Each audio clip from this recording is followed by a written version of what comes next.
Здравствуйте, друзья! Приветствую вас на канале Просторами Якутии. Сегодня мы посетим местность Усхатын, которая является таким городским местом проведения праздника Исаак. Пойдем посмотрим, полетаем дроном, покажем вам. Приятного просмотра. Поехали!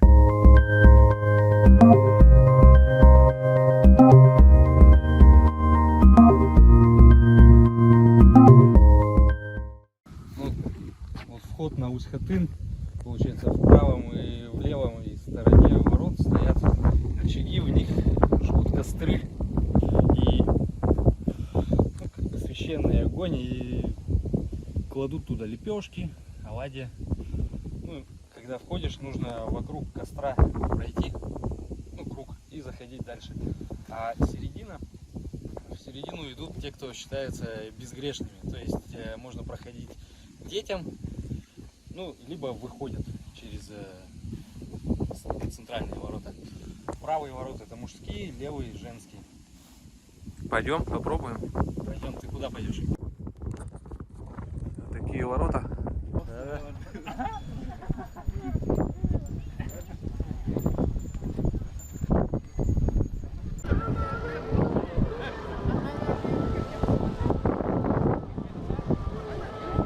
Это мы в мужские зашли, да?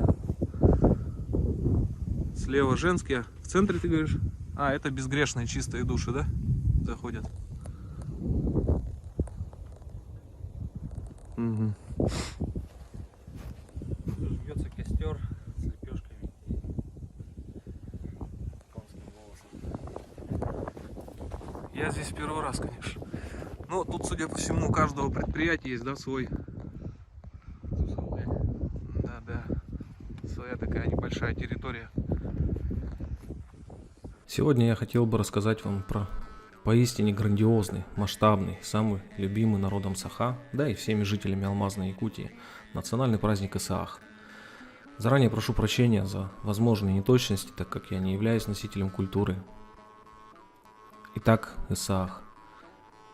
По якутскому календарю с 22 июня начинается самый длинный день, первый день солнцестояния. Он служит сигналом к началу организации ритуального праздника Исаах, встреча Нового года.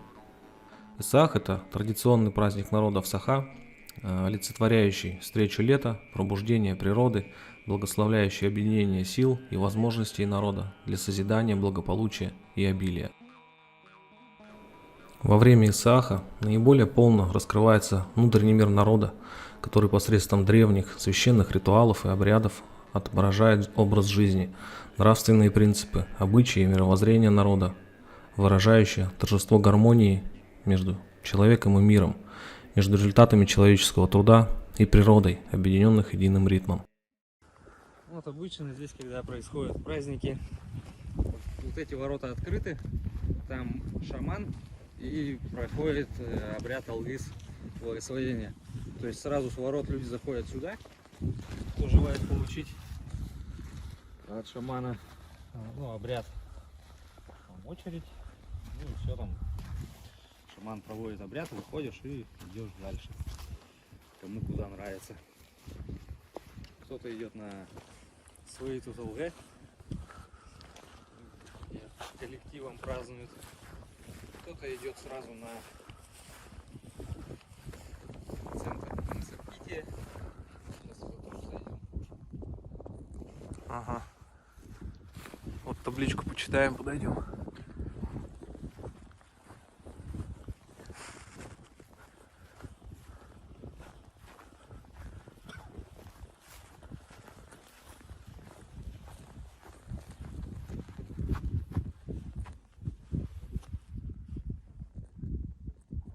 Так, вот это центральная, можно так сказать, композиция всего этого.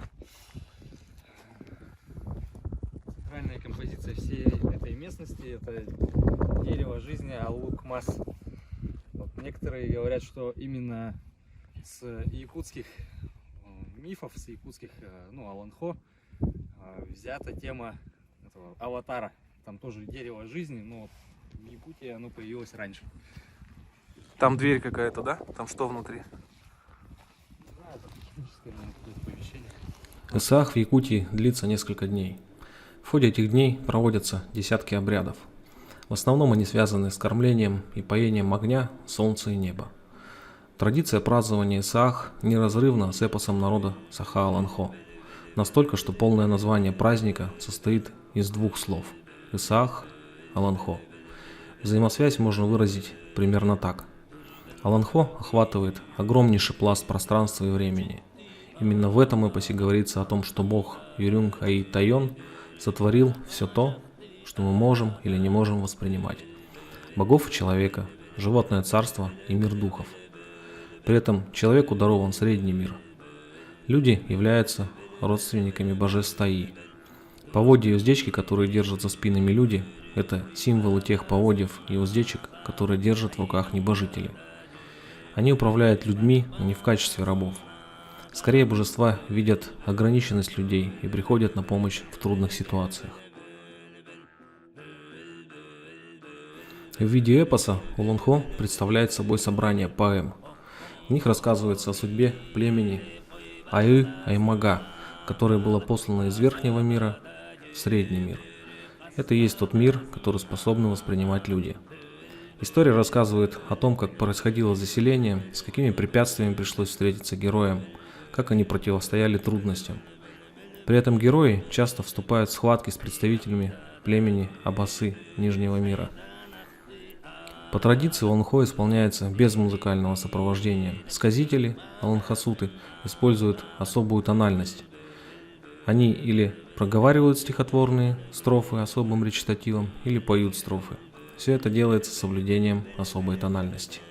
Послушайте, как это звучит.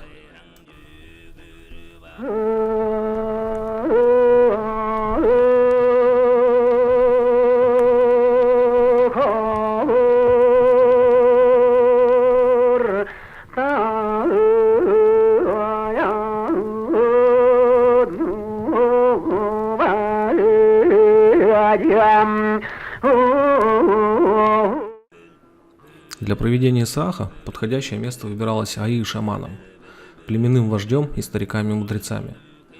До проведения праздника выбранная местность освещалась, благословлялась, загораживалась, и никто не имел права ходить по ней, кроме самих организаторов. Местность должна была располагаться вдали от кладбищ и мест, где проходили сражения, ссоры между людьми. Исаак в городе Якутске проводится в местности Усхатын. Праздник встречи лета, который проходит в столице республики, с уважением называют Исаак Туймады. Туймада – название долины, в которой расположен город Якутск и его окрестности. В конце июня в местности Усхатын, рядом с городом Якутск, собираются люди со всех концов республики, чтобы вместе отпраздновать этот особый праздник. Даже Илдархан республики принимает участие в торжественном открытии. В течение 2 дней здесь проводятся различные праздничные мероприятия, конные скачки, спортивные состязания, танец асуохой, кумысопитие, застолье, концерты с участием звезд якутской эстрады, встреча солнца и так далее.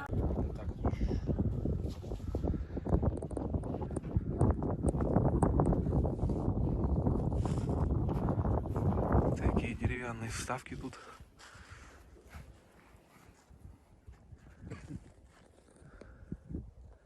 Здесь тоже птицы. А внутри колокольчики. Здесь силуэт лошади. Священного якутского животного.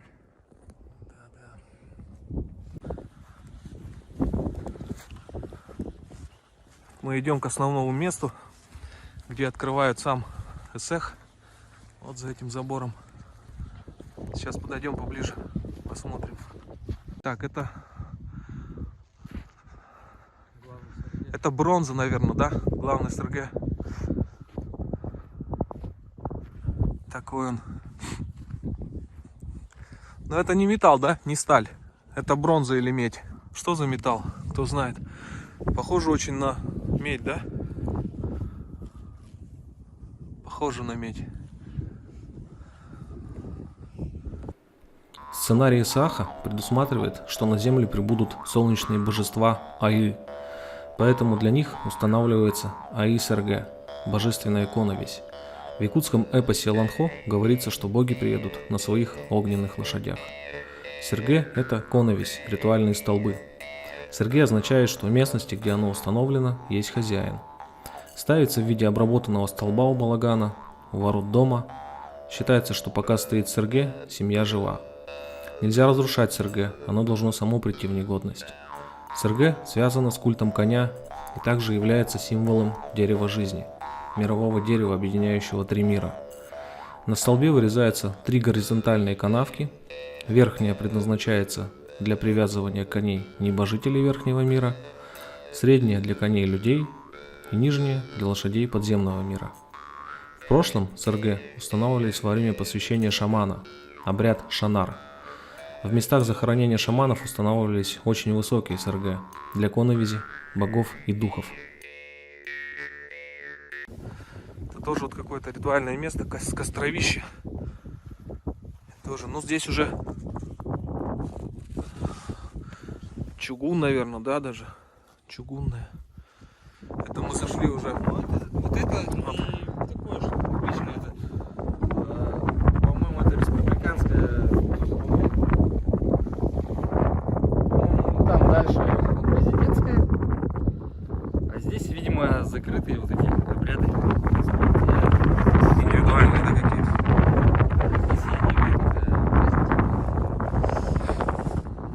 Это мы заходим со стороны центральной сцены. Какие урасы здесь красивые. Внутри, да, сложены реквизит, ограждения, чароны. Как склад используется. Мы здесь вполне законно. Все открыто, замков нет, охраны нет, поэтому... Есть, но они не против. Люди гуляют много. Ну, главное не трогать ничего, не пакостить, не портить. В таких местах пакостить нельзя. Да, конечно. Поэтому место и открытое. Давайте со стороны сцены зайдем, посмотрим.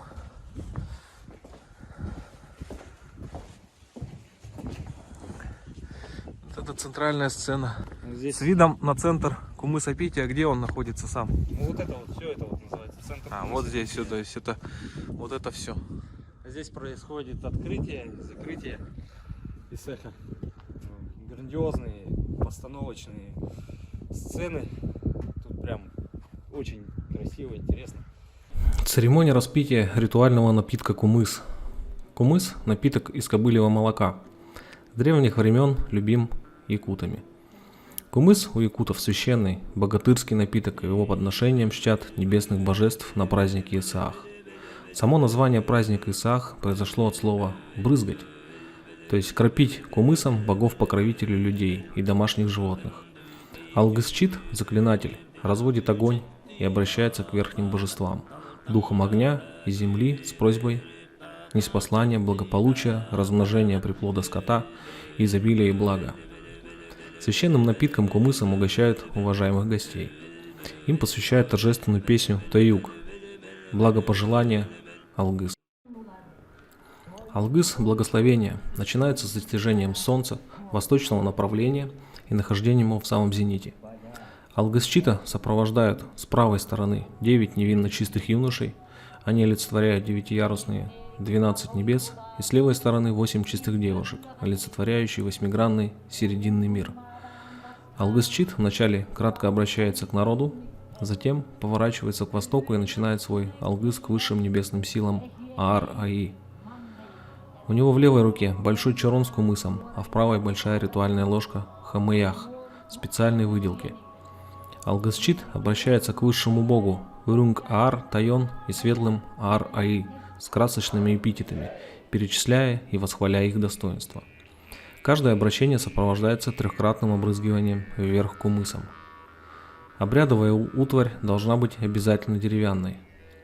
Главная цель алгысов – предотвращение всевозможных глобальных бед, болезней, нарушение ритма Вселенной и испрошение благосклонности природы, а также просьба об умножении конного и рогатого скота. Человек с древнейших времен старался жить в гармонии с самой природой. Это есть основной смысл религии. Алгысы – это древние канонические молитвы, благословляющий и обращающийся к высшим светлым силам небес Ар-Аи и к земным добрым духам. Церемония встречи Солнца. Первый день солнцестояния, момент восхода Солнца якуты считали великим чудом. Праздник Исаак в старину якуты начинали со встречи Солнца, встречая утреннюю зарю, благословляли Урун-Аи-Аар-Тайона и совершали в его честь окропление священным напитком кумысом. А в качестве священного животного выступал жеребец Джесигей. Этим якуты демонстрировали радость, наступающую после длинной зимы, лету, отмечали пробуждение природы Земли Матери. Считается, что через солнечные лучи люди заряжаются энергией и силой. Ну это центр. Самый центр. Центр центра. Центр центра Кумыс-Айпития. ТСРГ.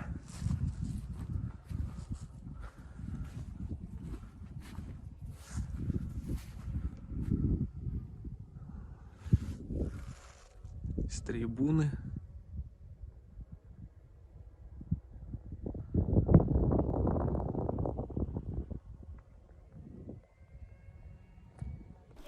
Круговой танец Асуохай символизирует замкнутый жизненный круг. Танцующие, двигаясь по ходу солнца, как бы совершают круговорот во времени и пространстве. Участники праздника, взявшись за руки, чувствуют положительную биоэнергию друг друга, восприятие красоты и самовыражение человека. Это символическое единение всех людей в одном большом хороводе. Совершая размеренные движения, они движутся по направлению солнца. Ведущий, Алан Хасуд, непрерывно исполняет песни, которые возносят хвалу всему тому, что происходит. Движение может начаться днем и продолжаться до восхода солнца. Однако в некоторых улусах якутский танец Асуохай длится 3 дня и 3 ночи. Разумеется, участники меняются. Это не марафон на выносливость. Главное, чтобы хоровод длился и длился долгие часы, наполняя участников и зрителей энергией единения. А это вид на сцену главную. Очень красиво сделано.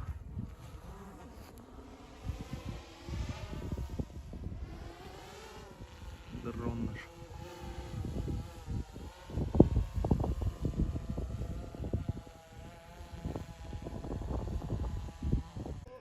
Национальная одежда.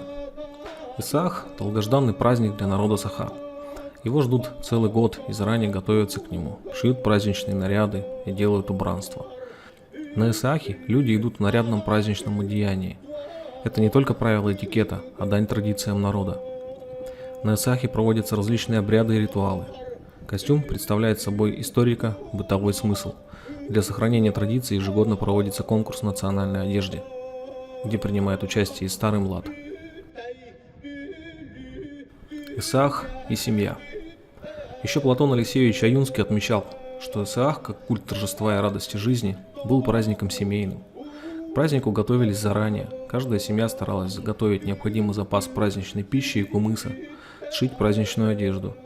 Семейные традиции праздника включали приглашение всех близких и дальних родственников, тесное общение всех родственников, планы на будущее, совместную трапезу и, наконец, благословение уважаемыми и почетными членами семьи молодого поколения. Здесь особое значение придавалось обычаю произнесенного слова. Через каждое благопожелание задавалась стратегия будущей жизни. Непрерывность жизни подчеркивается на Исаахе той ролью, которая принадлежит к ней старикам и особенно детям. Участие в таких обрядах представителей всех поколений, а также детей всех возрастов символизирует вечное продолжение человеческого рода. Активное участие в празднике молодежи создавало благоприятную ситуацию выбора брачной пары. Что же нельзя делать в Исаах? Запрещено пьянствовать, сердиться и ссориться.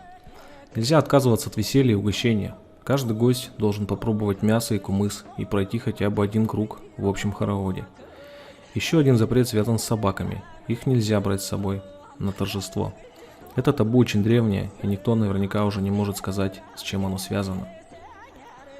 Исаак Туймады стал настолько известным, что сюда приезжают гости из других городов России, представители различных стран. Ведь этот праздник полностью отражает всю сущность якутской культуры. Кроме Исааха Туймады и Аланхо проводится еще Исаах молодежи. Как говорит само название, праздник встречи лета, посвященный молодежи. Исаах празднует по всей территории республики, а также далеко за ее пределами. На Дальнем Востоке, в Сибири, Москве, Санкт-Петербурге и других городах нашей необъятной страны. Исаах отмечают и якутяне, проживающие в других странах, от Канады до Австралии. С каждым годом национальный праздник Исаах, сохраняя свои исконные традиции, трансформируется и обогащается новым содержанием. Сегодня он стал объединяющим символом всех народов, проживающих в Республике Саха-Якутия. Ну что ж, на этом я завершу свой ролик. Надеюсь, рассказ вам понравился. Прошу вас подписаться на канал, поставить лайк, порекомендовать канал друзьям. Хочу вам сказать огромное спасибо за поддержку моего канала, что смотрите, что проявляете интерес. Якутия на связи. До новых встреч. Всем здоровья и всем пока.